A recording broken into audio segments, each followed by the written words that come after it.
Hello বন্ধুরা, Indian artist ও মিথ্যাপা YouTube চ্যানেলে তোমাদের স্বাগতম। আজকে তোমাদের দেখাবো কিভাবে সহজভাবে দৃশ্য আঁকতে হয়। তো চলো দেখে নিই।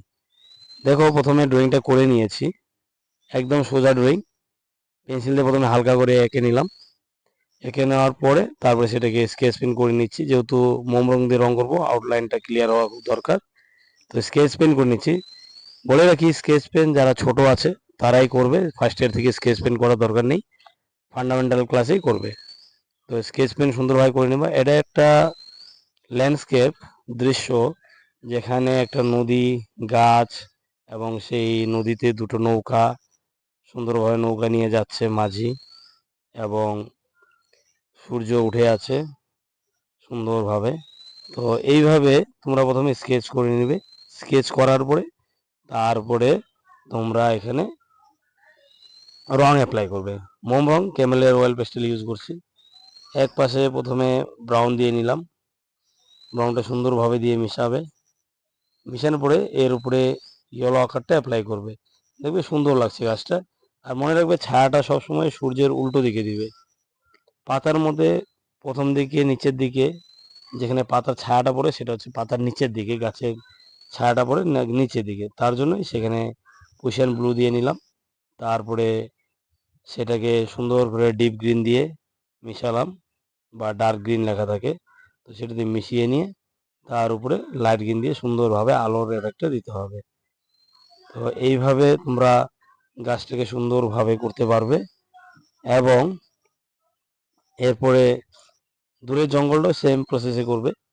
প্রথমে প্রুশিয়ান ব্লু নিয়ে নিবে, প্রুশিয়ান ব্লু দিয়ে নিচের দিকে, তারপরে আবার সেই ডার্ক গ্রিন, এবং তার মাথায় তোমরা লাইট গ্রিন ইউজ করতে পারো। তোমরা ইউজ করলে লেমন ইয়েলো ইউজ করতে পারো আরও মাথার দিকে, তো আমি সেটা ইউজ করলাম না। আর নদীর পাড়টা নিচের দিকে একটু কালো হালকা টাচ করে তারপরে ব্রাউন দিয়ে ইয়েলো আকার দিয়ে এবং মিডিয়াম ইয়েলো দিয়ে সেটা নদীর পাড় ঢিপি, যেখানে ঘাস টাস কিছু নেই, শুধু জমি মাটি দেখা যাচ্ছে। আর নদীর যে নৌকা চলছে নদীতে, তার পালগুলো নিজের মতো রং দিবে। এগুলো নৌকার নিচের দিকে তো ব্রাউনই হবে, যেহেতু কাঠের নৌকা, সেখানে কালো রং করা থাকে, তো ব্রাউন ব্ল্যাক দিয়ে সেট করবে সুন্দরভাবে। আর নৌকার যে বাকি অংশগুলো, মানুষের পোশাকগুলো, সেগুলো নিজের মতন করে রং করবে। নদী রং করার সময় নিচের দিকে প্রুশিয়ান ব্লু বা আল্টামিরিয়ান ব্লু দিয়ে নিবে, এবং উপর দিকে স্কাই ব্লু, তারপরে হোয়াইট ইউজ করতে পারো, হোয়াইট ইউজ না করলেও কোনো সমস্যা নেই, হয়ে যাবে কাজটা। তো এইভাবে সুন্দরভাবে নদীটা বানিয়ে নিবে।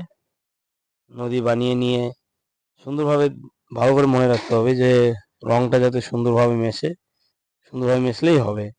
নদী বানানোর পরে সেম প্রসেসে তোমরা সেই আকাশটাও করবে।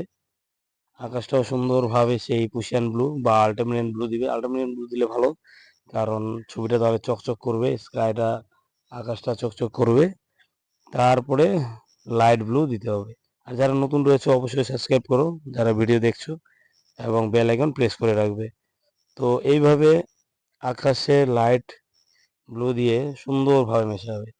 বারবার আবার একই কথা বলছি, যে বেসিক যে ফান্ডামেন্টাল ড্রয়িংগুলো ছিল সেখানে বলা আছে যে তোমরা রংটাকে কিন্তু ভালোভাবে মেশাতে হবে, মেশানো শিখতে হবে। সুন্দরভাবে মিশিয়ে নিয়ে দেখবে বারবার যে কোথাও ফাঁকা আছে কিনা, ফাঁকাগুলো ভরিয়ে নেবে। এগুলো আমরা এই প্রসেসই করি, বিভিন্ন আর্ট বইয়ে ফাঁকা ফাঁকা করে দাগ দিয়ে করা থাকে, সেটা একটা প্রসেস। কিন্তু আমরা এই প্রসেসে বাচ্চাদের শিখাতে ভালোবাসি, তাতে বাচ্চারা দ্রুতভাবে শিখতে পারে। তো নিচের যে নদীর যে এই পার্টটা আছে, নদীর এই সাইডটা, সে একইভাবে মাথা দিকে একটু ইয়েলো ইউজ করলাম, ডিপ গ্রিন লাইট গ্রিন, তারপরে একটু ইয়েলো ইউজ করে করলাম।